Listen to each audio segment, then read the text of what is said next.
तुम्हाला सुद्धा वरचे वर सर्दी खोकला होणं असे कफाशी संबंधित असलेले आजार होत आहेत का?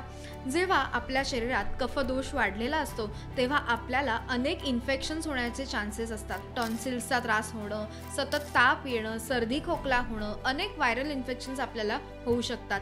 तर अशा काळामध्ये आपली जी इम्युनिटी आहे ती कुठेतरी कमी झालेली असते. तर आहारात आपण अशा कुठल्या गोष्टींचा समावेश करू शकतो की ज्यामुळे आपल्याला हा कफाचा आजार वरचेवर होणारच नाही? तर तुम्हाला तुमच्या आहारामध्ये पुदिना, आलं लसूण, त्याचबरोबर ओली हळद यापासून बनवलेली जी चटणी आहे याचा समावेश तुम्हाला तुमच्या जेवणामध्ये करायचा आहे. त्याचबरोबर तुम्हाला रोज 10 तुळशीची पानं यांचं सेवन करायचं आहे. सकाळी उठल्यावर अनशपोटी किंवा जेव्हा आठवण येईल तेव्हा तरी तुम्हाला या तुळशीच्या पानांचं सेवन करायचं आहे. असं केल्याने तुमची इम्युनिटी स्ट्रॉंग राहण्यासाठी तुम्हाला नक्की मदत होईल.